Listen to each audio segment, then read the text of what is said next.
Bonjour. Aujourd'hui, nous allons aborder un thème qui est celui des Templiers. Je voudrais proposer, au travers trois petites vidéos, la présence des Templiers parmi nous. Les Templiers sont vraiment parmi nous. La première vidéo sera liée à l'histoire, bref, rappel du contexte historique de la naissance et de la fin de l'ordre des Templiers.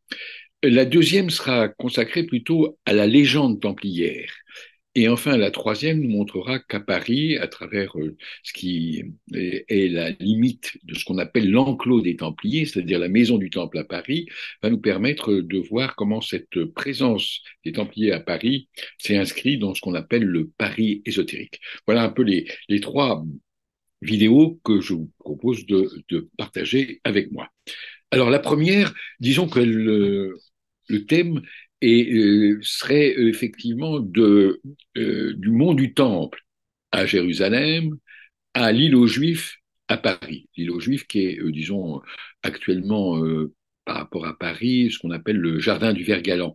Là où se trouve effectivement une plaque qui rappelle que là, le 18 mars 1314, ont été brûlés le grand maître Jacques de Molay et Godefroy de Charnay, qui étaient les deux grands maîtres du Temple, Jacques de Molay étant le grand maître, le dernier des grands maîtres du Temple.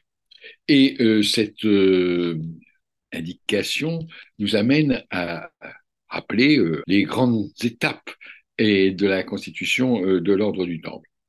Alors, évidemment, je le citerai à la fin, il y a toute une bibliographie qui s'enrichit chaque année de nouveaux travaux d'historiens, de fouilles. J'en citerai quelques-uns. Alors, l'ordre du Temple, rappelons-nous une date très importante, née en 1118. Mais née en 1118, mais pas n'importe où. Ça, vous verrez que ça va avoir une importance aussi bien pour l'histoire du Temple que pour la légende templière. Et il va naître à Jérusalem, dans un contexte historique qu'on connaît bien, c'est celui des croisades. Croisades qui ont commencé déjà à la fin du XIe siècle, en 1095, avec la première croisade. Cette croisade qui avait comme, disons, idéal affiché